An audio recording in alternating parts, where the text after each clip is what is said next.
Hi, Miss Reynolds. I know I'm gonna be sitting down in my videos. I have a torn meniscus, so it's hard for me to try to stand up for long periods of time. I'm hoping it's okay. I should have said it in the first video, but I just won't let you know. But I'm gonna be doing my project. I'm gonna be speaking on the importance of education. Education is a big thing around the world, and here in the U.S., we value that education.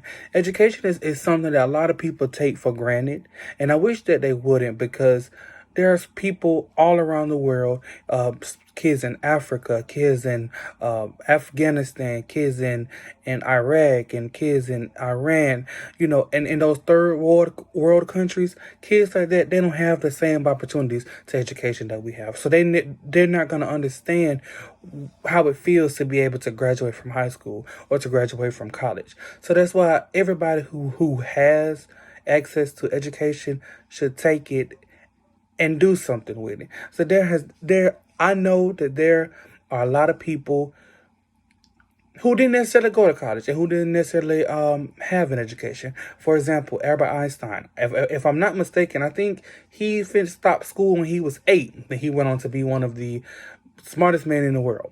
But you got to look at also the other great minds like Oprah Winfrey and Bill Gates and other people like that.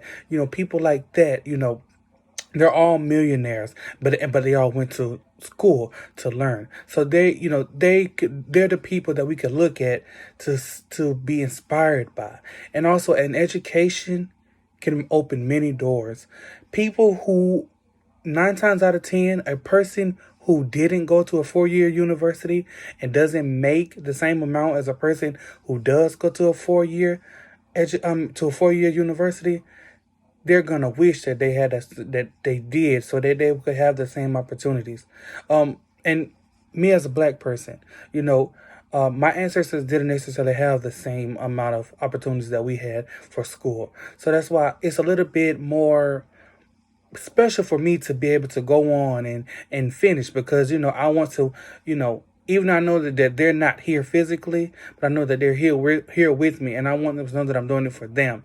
Education can be taken in a good way, and it can be taken in a bad way. It just all depends on how you use it. Education is a great thing, and people should really keep going on. There are many opportunities. You can go and start your own Fortune 500 company. Now, you can do it without an education as well, but if you do it with an education, you can go and inspire that little boy or that little girl to also go to school. And who's to say, with your 4-year education, you could be the person who can make school available all across the world. Kids who don't have the same opportunities that we have. Thank you.